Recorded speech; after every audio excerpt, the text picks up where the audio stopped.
Bom dia, eu sou Marcos Amazonas, pastor Marcos, vivo na cidade de Coimbra, e nós vamos dar início a esse painel com a presença lá do Brasil com o pastor Oswaldo Prado. Temos também o pastor Jorge Humberto, aqui de Portugal, e o pastor Pedro Silva. Nós vamos estar refletindo sobre ser igreja e fazer igreja. Então, eu gostaria de lançar primeiro ao nosso convidado do outro lado a pergunta, começar por ele, se os outros não se importarem, pensar como é que a pandemia está a transformar as nossas igrejas. Em primeiro lugar, quero saudar a cada um de vocês, privilégio de estar participando desse painel aqui do Brasil e ao lado de pessoas tão queridas, tão amadas. Meu nome é Oswaldo Prado, eu sou missionário da CEPAL, que é uma organização evangélica aqui no Brasil, sou missionário há mais de 20 anos, fui pastor em São Paulo, de uma igreja local, por 20 anos também, e sempre envolvido mais com relação à missão. Então, eu agradeço muito o convite para estar junto com vocês aqui. Essa pergunta, pastor Marcos, é uma pergunta muito incisiva e, ao mesmo tempo, muito abrangente. A primeira coisa que vem à minha mente, e que para mim é uma notícia boa, é que pode estar acontecendo uma transformação em nossas igrejas no que se refere à própria natureza da igreja. No decorrer dos anos, especialmente dessas últimas décadas, a igreja parece que ao redor do mundo, em muitos lugares, ela se envolveu muito com projetos que diziam respeito a ela mesma. Em outras palavras, houve o fenômeno das mega-igrejas, das igrejas que lutavam para que se tornassem grandes em número, e então várias estratégias foram sendo implementadas para que essas igrejas então pudessem crescer. E um ponto crucial é que também no decorrer desses anos a igreja foi perdendo aquilo que nós chamamos a própria natureza dela. Então nós agora, com o advento da pandemia, parece que a questão central da missão começa a ser resgatada. E eu queria lançar, inclusive, esse tema, para que a gente até possa pensar depois melhor no decorrer do painel, para não me alongar muito, mas a natureza da igreja sendo missional, ou seja, ela advém de um Deus triuno, que realmente quer ver o seu reino implantado até os confins da terra, em cada nação.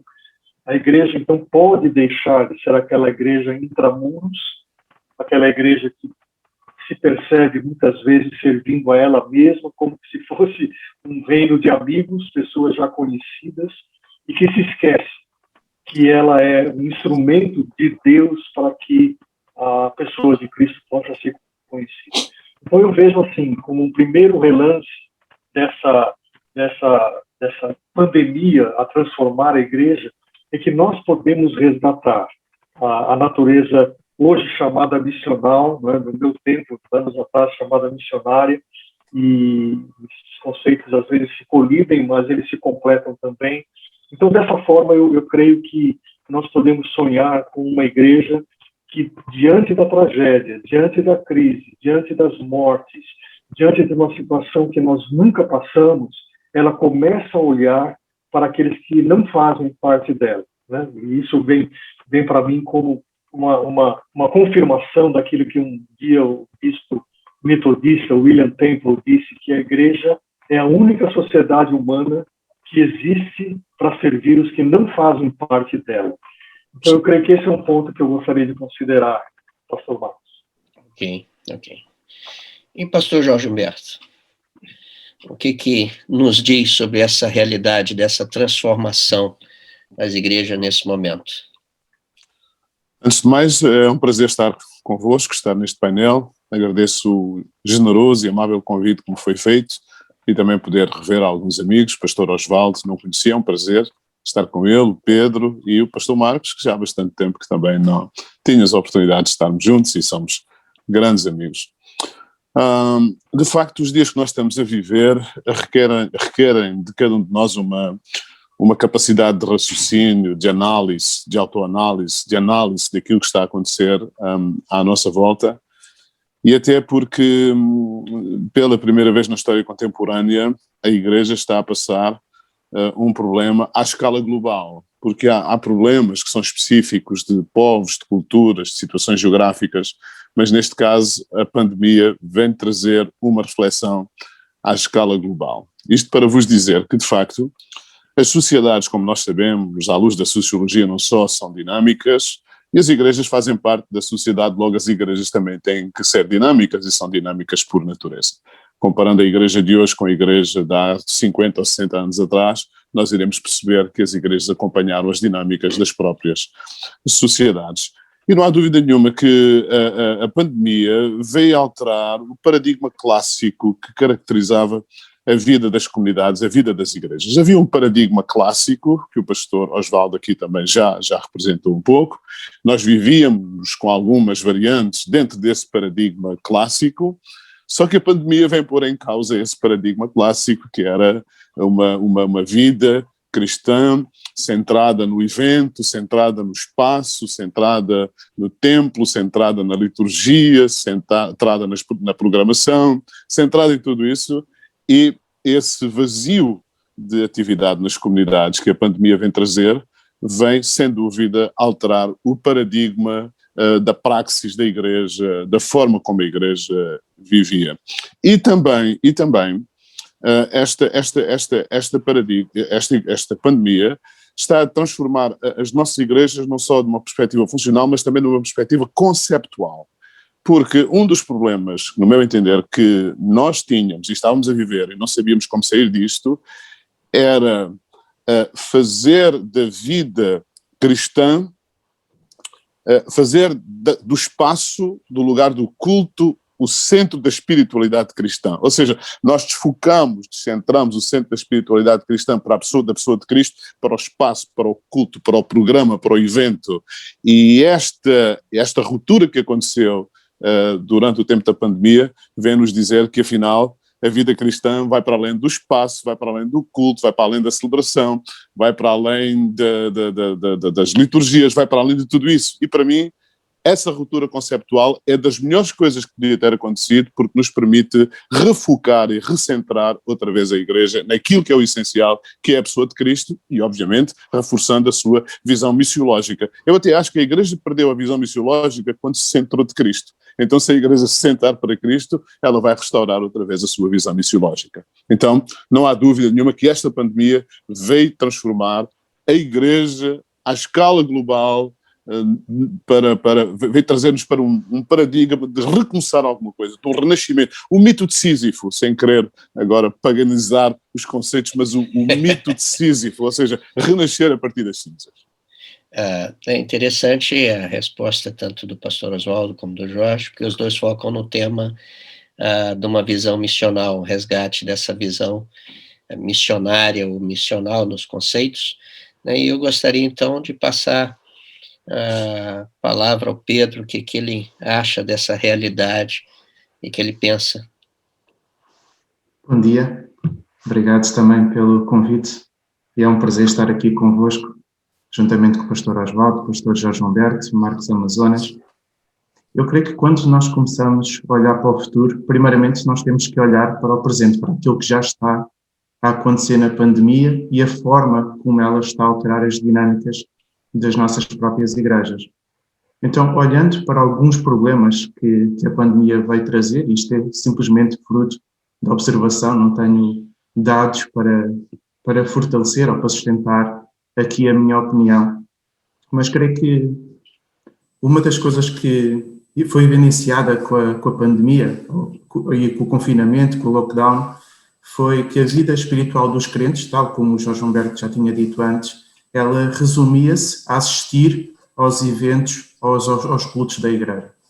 E este é um problema sério, e foi interessante ver a reação de alguns pastores só a perceberem deste problema, porque a reação foi basicamente começar a gravar conteúdo e colocá-lo online para que os crentes não ficassem desnutridos, ou seja, os próprios pastores se aperceberam deste problema e tentaram resolver criando mais conteúdo para que a vida espiritual dos crentes não ficasse de alguma forma em falta.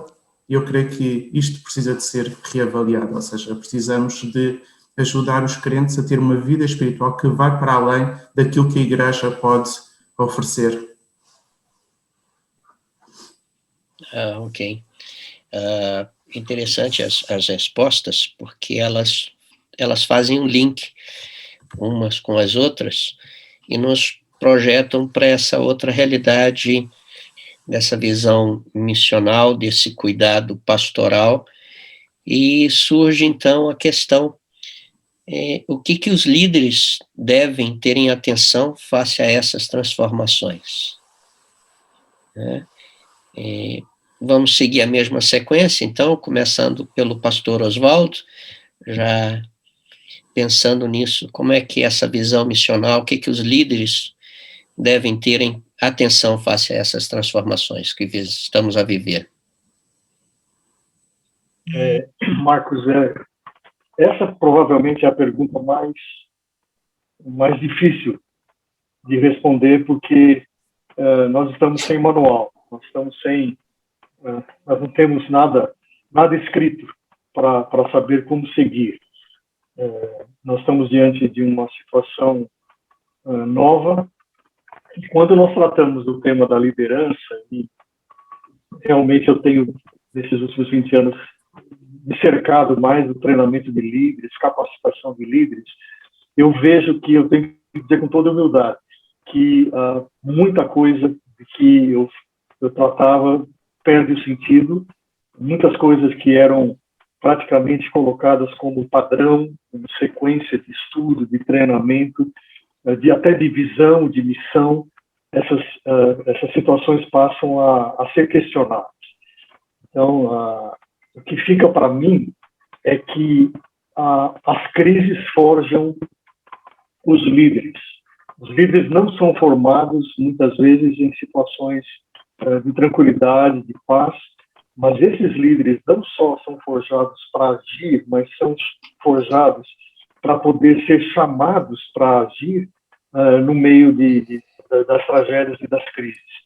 E quando você me faz essa pergunta, Marcos, o que vem à minha mente não é, como eu vou dizer, um padrão de regras ou de passos que os líderes precisariam dar agora, mas é mais um sentimento que eles devem ter, e que para mim se chama resiliência.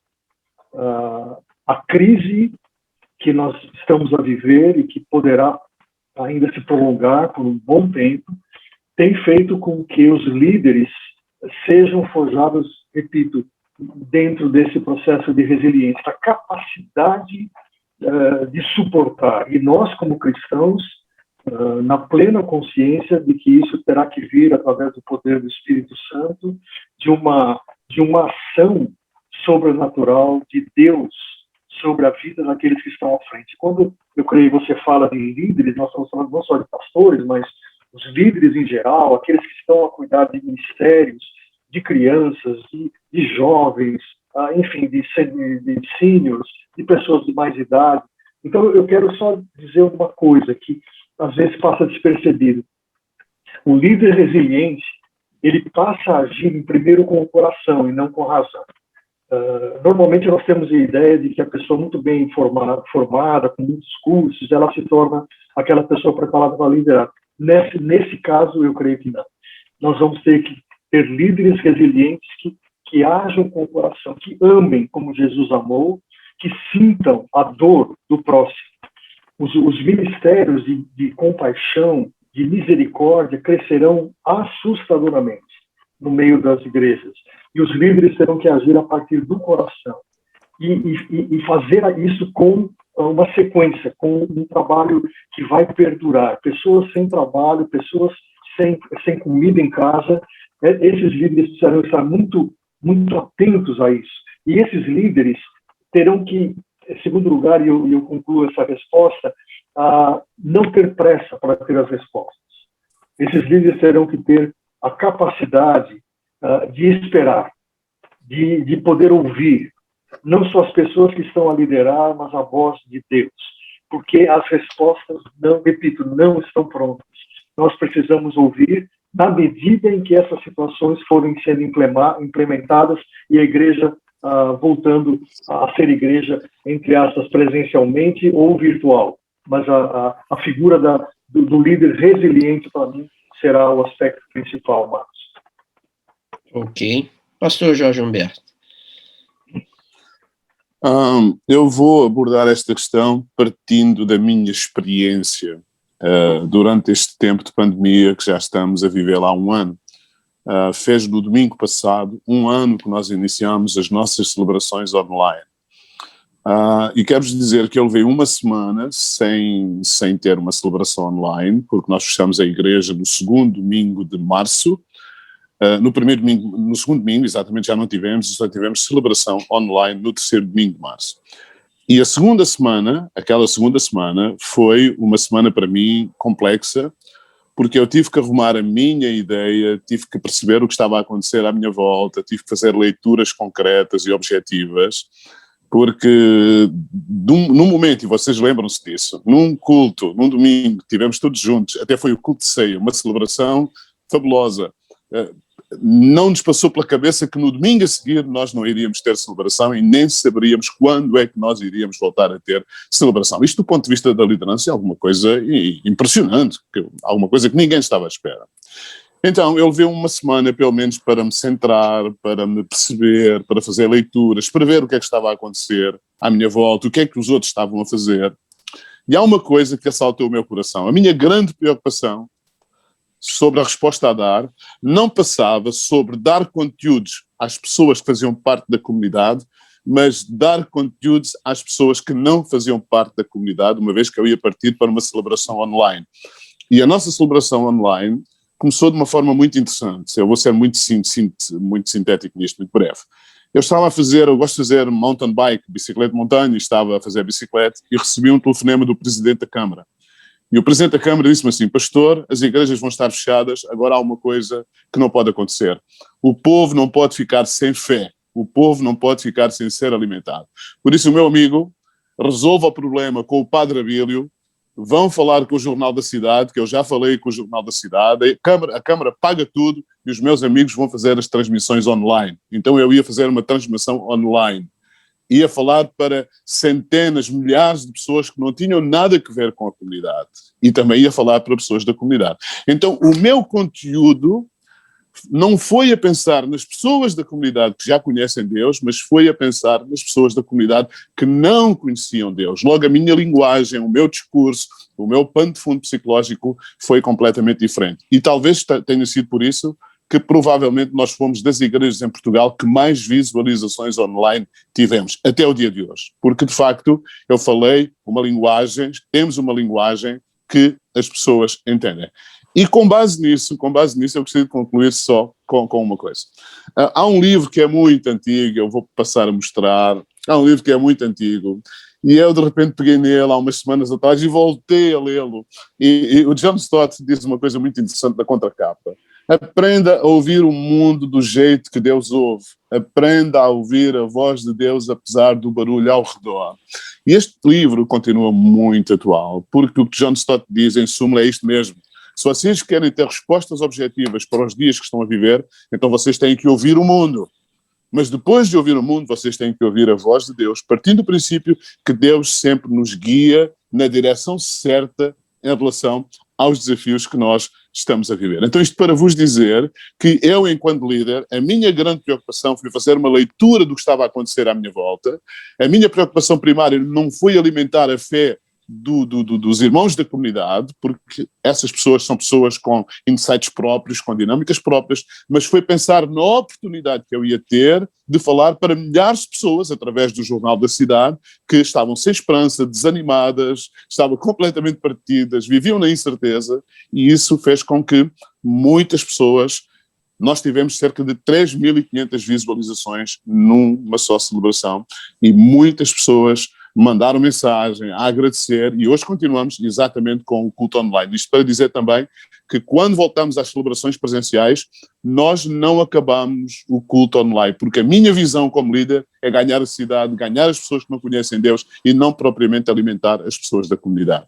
Esta foi a minha experiência. Ok. Pedro. Eu vou voltar novamente à pandemia e aquilo que está a acontecer na pandemia, e aquilo que alguns autores apresentam é uma crescente dessocialização. Ou seja, todos nós conhecemos famílias que estão há um ano em casa, estão em teletrabalho há um ano, crianças, algumas por causa de dificuldades de saúde, que estão há um ano em teleescola. Então isso fez com que as pessoas perdessem o hábito de viver em comunidade. E talvez uma dica, olhando agora para aquilo que os pastores ou os líderes devem ter atenção, esta ideia de gerar comunidade, de criar conexões, em vez de simplesmente transmitir ensinamento bíblico. Essa seria talvez uma dica.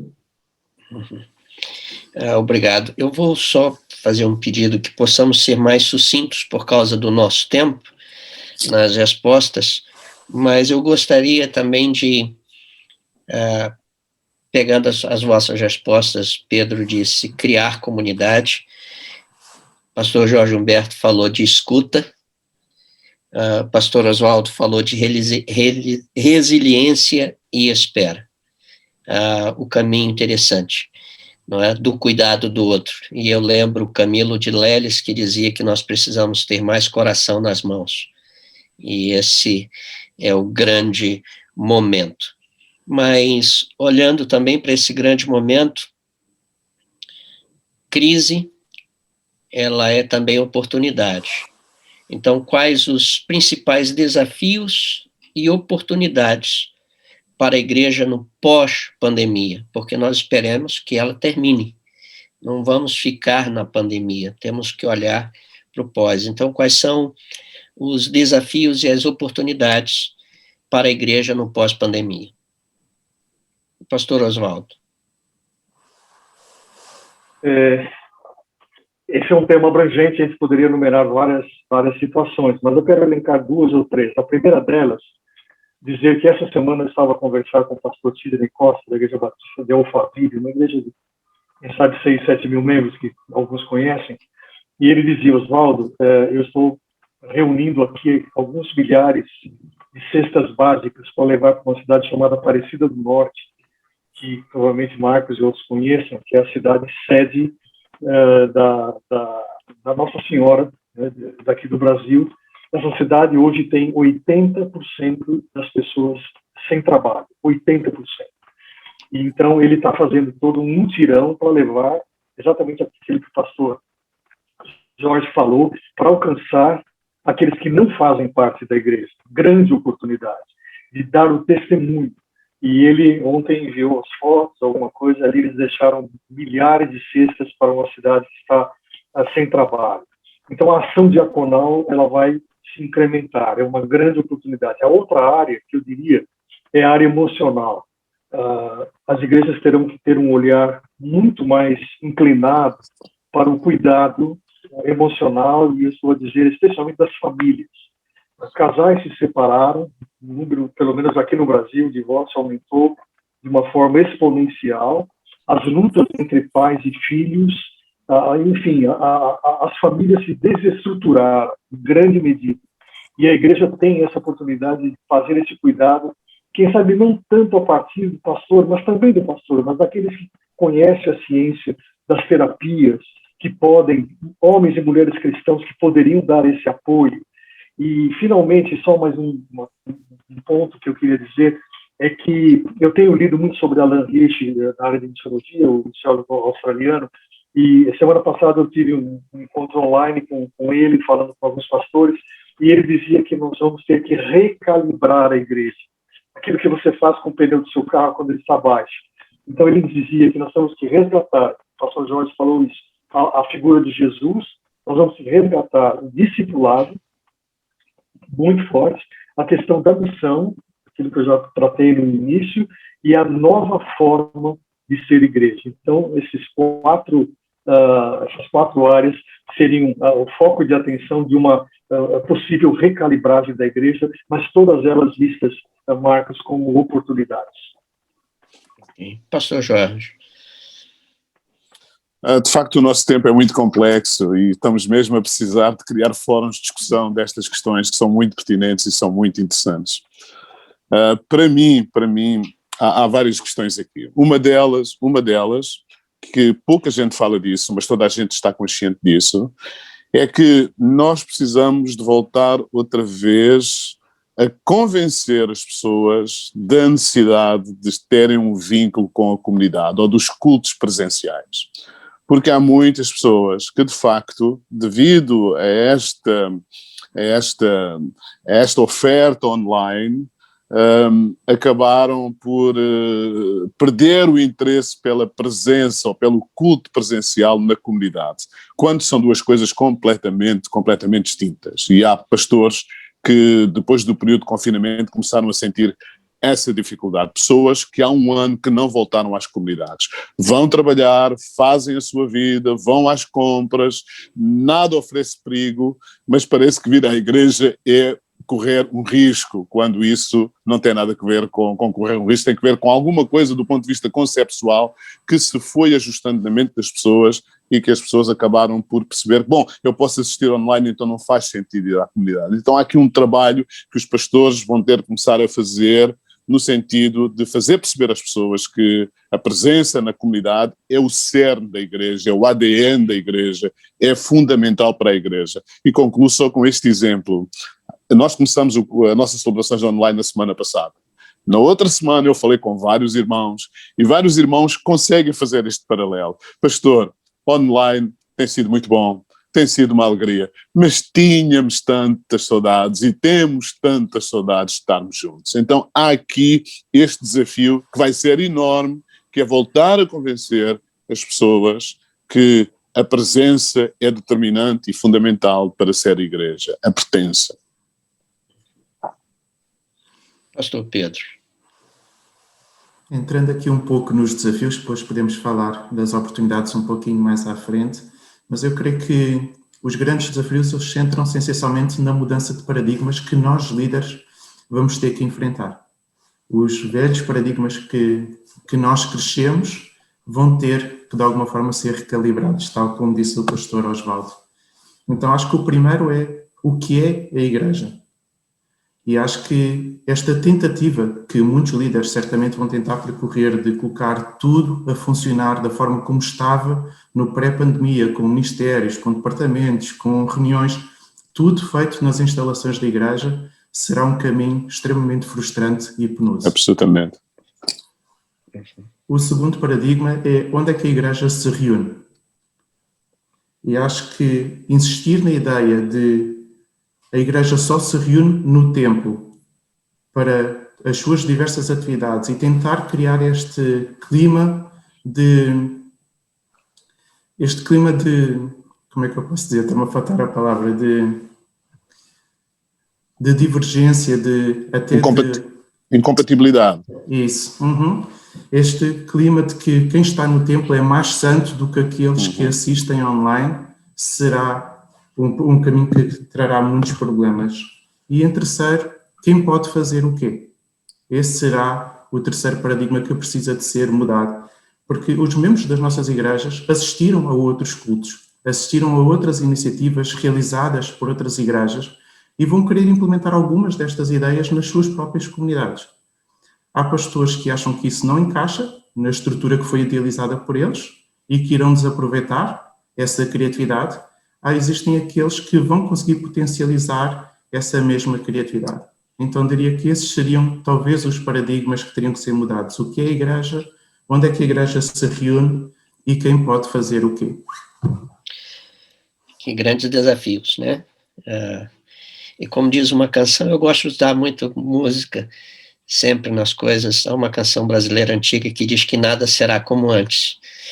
Ou talvez nós voltemos a ser como antes, no sentido que o pastor Jorge falou de pertença, da criação de comunidade, dessa recalibração, né, da igreja. Então, surge essa questão de como é que nós devemos encarar esse desafio do trabalho online e qual as suas virtudes e as tentações que daí poderão advir. São duas perguntas numa só, ou seja, como encarar o trabalho online e as virtudes e as tentações que poderão advir desse processo. Pastor Oswaldo. Durante esse tempo, eu descobri que existem os nativos digitais e os imigrantes digitais. E eu faço parte do segundo grupo. Né? Creio que a grande maioria dos pastores até pode estar dentro desse grupo dos imigrantes digitais, lutando para tentar entender o que está acontecendo nesses cultos online. Né? Já essa turma da década de 80, 90 para cá, navegam com toda a tranquilidade quando tratam desse tema. Eu perceberam um outro sinal também, não sei se vocês sabem, mas 3 bilhões de pessoas estão conectadas com o Facebook hoje no mundo inteiro, praticamente metade da população mundial, 2 bilhões, um pouco mais de 2 bilhões no YouTube, 2 bilhões de B no WhatsApp e 1,5 bilhão no Instagram. Então, não há como negar que as pessoas do mundo de hoje, elas vivem digitalmente também, elas vivem de uma forma conectada através desse mundo virtual. A pergunta hoje, eu acho que não é se nós devemos encarar, porque, a meu ver, nós já partimos agora de um novo modelo de igreja, que alguns estão chamando de igreja híbrida, que é esse modelo de uma igreja presencial e de uma igreja online. Centenas de igrejas estão funcionando dessa maneira. Já existem organizações missionárias a partir da América do Norte que já estão a trabalhar nesses modelos, já com pessoas habilitadas que estão a fornecer ajuda, né, apoio para isso. O que aconteceu com o pastor Jorge, por exemplo, é um fenômeno, ou seja, como ele tem milhares de pessoas a ouvir, a se conectar. Então, a pergunta que fica sempre é essa, exatamente, quais são os riscos e as oportunidades desse modelo, a partir da convicção de que ele vai existir, já está existindo e ele vai continuar a existir. Para mim, os pontos positivos é que as pessoas vão poder ter mais liberdade de conversar umas com as outras, através do chat, através de várias maneiras, ou não só ouvir, mas vamos dizer assim, existir uma conversa, uma oportunidade de pessoas que não vão à igreja somente para entrar e sair, mas de estabelecer um diálogo. Agora, pontos negativos são vários também. Nós temos que afirmar aquilo que ouvimos também do Jorge, a presença é fundamental, a celebração dos sacramentos é algo que, para mim, tem um valor inestimável, é parte da natureza da própria igreja. Agora, um ponto negativo da igreja online é que as finanças podem cair ou estão já a cair, e os custos de você manter plataformas para uma igreja online são altos. Então, assim, nós temos que medir para onde nós estamos indo e, quem sabe, novamente usando a expressão, recalibrar e usar de uma forma mais equânime esse novo modelo de igreja online e presencial. Mas isso já está, a meu ver, categorizado e vai permanecer. Ok. E dentro dessa nova realidade, pastor Jorge? O meu pano de fundo de pensamento sobre esta questão do online está muito alinhado com Zygmunt Bauman. Zygmunt Bauman é a minha grande referência, uma das grandes referências sobre a visão do online, sobre tudo isso. Então a minha intervenção vai ser um bocadinho dentro desse espectro. Não há como negar, como disse o pastor Oswaldo, vivemos na era online, não há como negar isso. Penso que será um erro brutal se começar a haver uma atitude de gerar incompatibilidade entre o online e o presencial. Penso que estamos a falar de coisas completamente distintas, estamos a falar de coisas que devem ser completamente distintas, porque o online não pode ser visto como uma substituição do presencial, mas deve ser visto como um complemento do presencial ou como uma área de ministério da Igreja. E nessa perspectiva, nós, e agora vou falar da minha experiência, nós fizemos o seguinte, eu até nem chamo culto online, eu chamo uma oferta online, porque nós não fizemos transmissão do culto online, eu não faço transmissão do culto em direto. O que nós fazemos aqui é um programa, não direi celebração, mas fazemos um conteúdo para oferecer online, que não tem que ver com aquilo que é feito na igreja. Ou seja, eu preparo um programa específico para o universo online. Porquê? Porque, para mim, transmitir um culto online é uma coisa. Fazer uma programação específica para as pessoas online é outra coisa completamente diferente, até porque o trabalhar online, há aqui um conjunto de coisas que ficará para a quinta pergunta, que têm que ser consideradas, têm que ser muito importantes, têm que ser muito bem avaliadas, porque estar online não é a mesma coisa que estar na igreja. Então, para mim, a grande questão é muito simples. Não há dúvida nenhuma que o online veio para ficar, e o grande desafio das comunidades é definir de forma concreta que temas, que dinâmicas, que formatos vão usar online, sem isto se tornar incompatível com a vida presencial da comunidade, e até fazer um link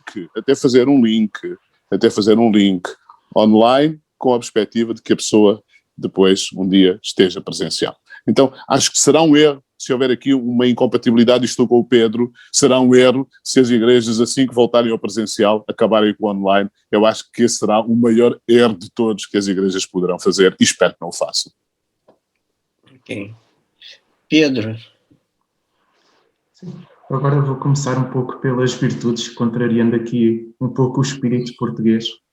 É importante nós olharmos para as tentações, porque o Ministério Online, tal como já foi dito, não é uma moda, é algo que veio para ficar, então merece reflexão esta parte das tentações do Ministério Online. Mas olhando agora primeiramente para as virtudes, algo que nós que precisamos de perceber é que existem muito mais descrentes ao ouvir algo acerca do Evangelho, mesmo durante o confinamento, mesmo durante o lockdown, do que antes da pandemia. Essa é uma observação que eu faço. Não cristãos que não tinham contacto com evangélicos, nem com igrejas evangélicas, estão a assistir às nossas transmissões online. Alguns deles, inclusive, estão a assistir aos nossos cultos presenciais. Já fizeram esta migração. Creio que uma outra virtude, olhando agora mais para o cenário português, é que os evangélicos estavam extremamente céticos em relação à evangelização. Uma das afirmações que ouvimos constantemente era que ninguém queria ouvir acerca do Evangelho. E eu creio que este ceticismo pode diminuir à medida que nós vamos vendo não evangélicos entrar pelas nossas igrejas. Então pode ser aqui um reforço no entusiasmo na evangelização.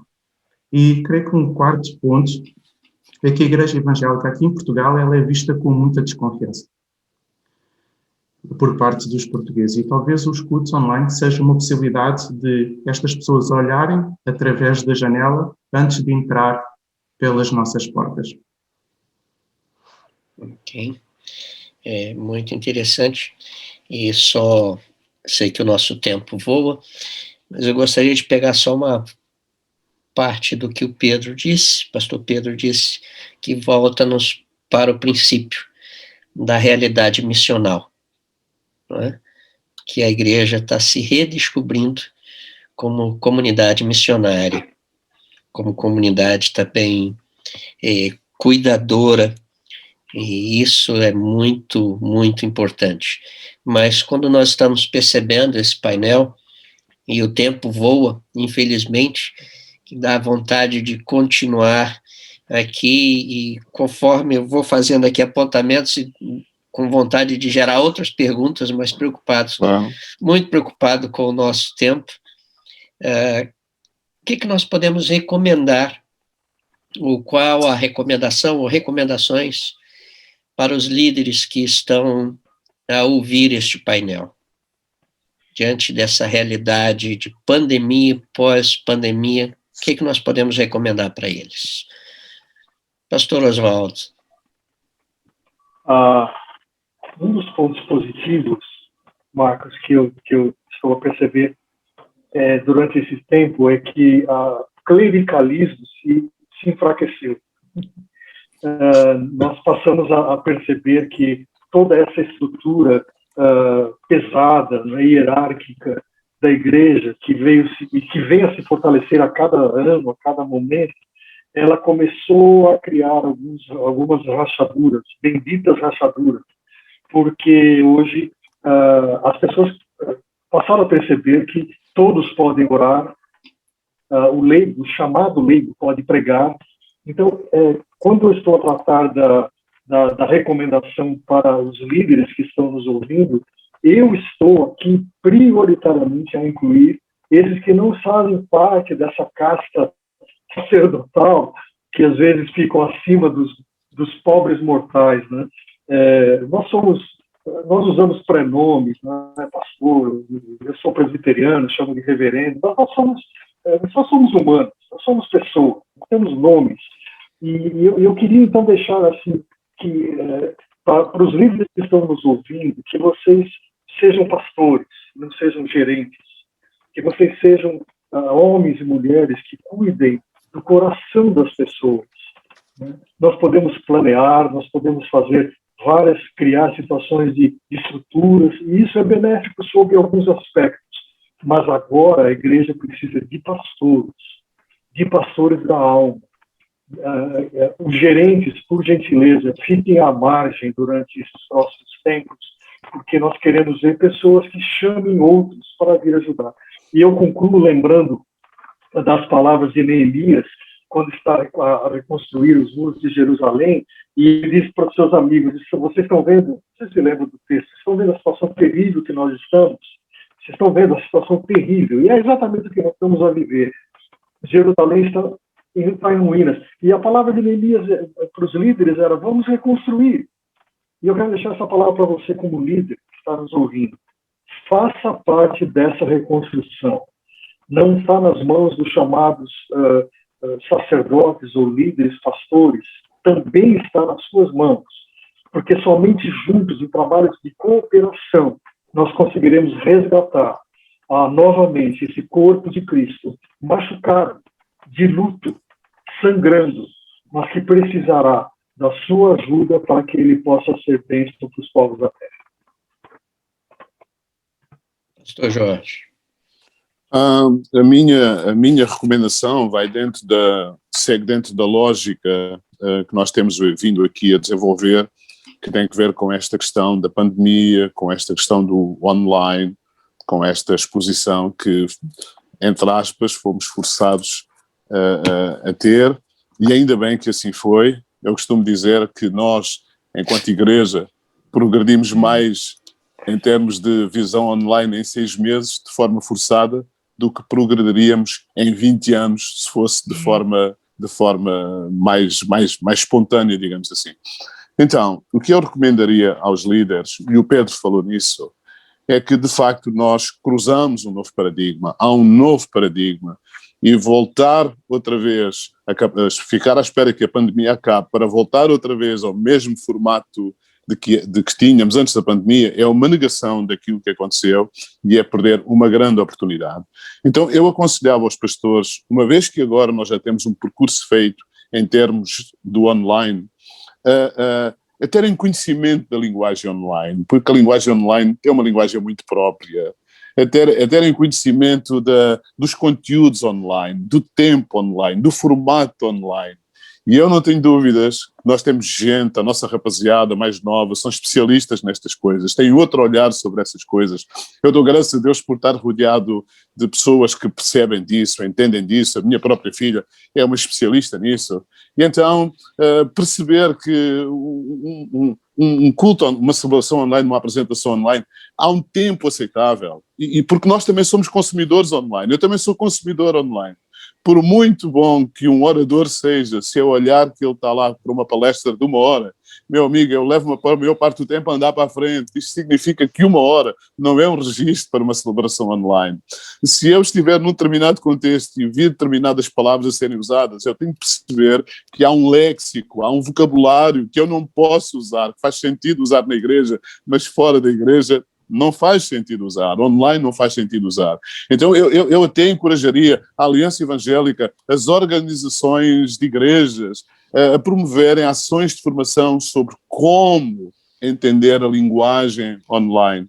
E se fizermos isto, eu não tenho dúvidas nenhumas que o online não será a resposta para reinventar a igreja, mas será uma resposta para fazer com que a igreja se expanda cada vez mais, será uma resposta para ir ao encontro da sociedade contemporânea, que, como sabemos, é uma sociedade online. A pandemia não inventou o online. O online já existia antes da pandemia ter aparecido, e nós apenas temos que perceber estas dinâmicas de linguagem, aproveitar a oportunidade, porque, como o Pedro disse, e bem, há muitas pessoas, mas muitas pessoas, que estão disponíveis para ouvir o Evangelho de forma online. Eu até diria, em tom de provocação, há mais pessoas a serem fiéis que não são crentes às celebrações online do que muitos crentes das igrejas muitos crentes das igrejas que têm cultos online.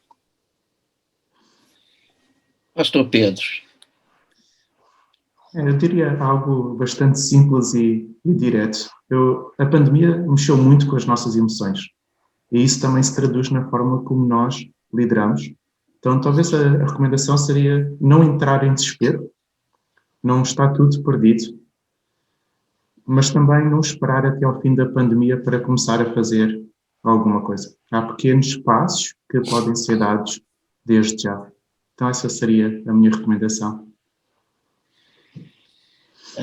Muito obrigado aos três. Da minha parte, foi muito esclarecedor pensar na questão da pequenos passos.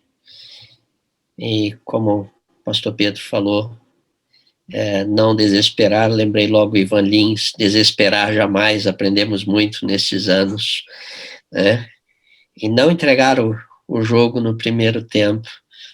O pastor Jorge falou da questão da linguagem, aprendermos essa linguagem, e o pastor Oswaldo falou da reconstrução. E nisso tudo eu só lembrei numa fala de Jesus, Mateus 9, ele olhou a multidão e teve compaixão. Eu acho que esse é o nosso momento, é o momento da compaixão. Da minha parte, muito obrigado. Vou pedir que os três possam dar uma palavra de agradecimento e final aos nossos ouvintes que estão participando desse painel, assistindo esse painel. E agora permitam-me começar pelo pastor Pedro, quebrando a sequência para acabar com o pastor Oswaldo, que está mais longe, então vai chegar a sua palavra como...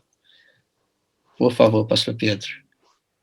Em primeiro lugar, queria agradecer bastante por esta oportunidade. Acho que haveria muito mais para dizer, muito mais para refletir. É um tema vasto que ainda estamos a descobrir. Ninguém tem respostas prontas para começar a dar já, mas é o início de uma reflexão e espero que seja útil como pontapé de partida.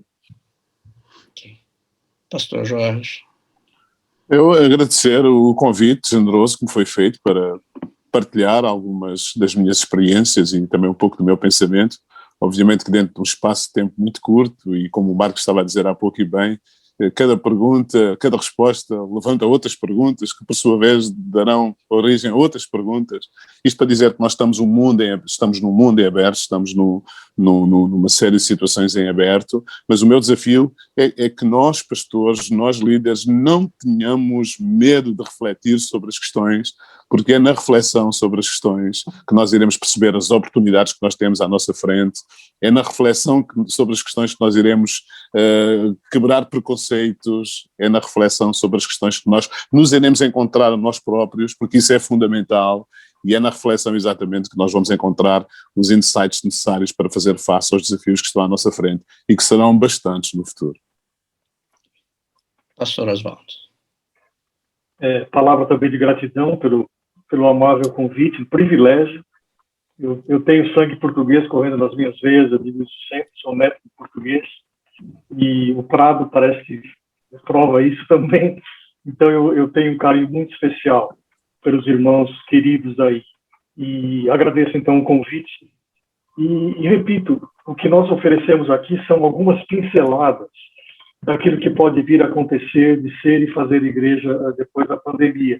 Mas fiquem certos, nós não temos todas as respostas e a dependência nossa, sua, que está nos ouvindo, a voz do Senhor terá que ser infinitamente maior a partir de agora, para que Ele vá revelando aos poucos o que Ele tem, porque a igreja é dele e não nossa. E nós temos que estar convictos que para servir essa igreja que pertence a Ele, nós temos que estar debaixo da sua total autoridade. Muito obrigado mais uma vez pelo convite. Muito obrigado a todos vós e que Deus ricamente abençoe esse momento e que possamos ser e fazer igreja a cada dia.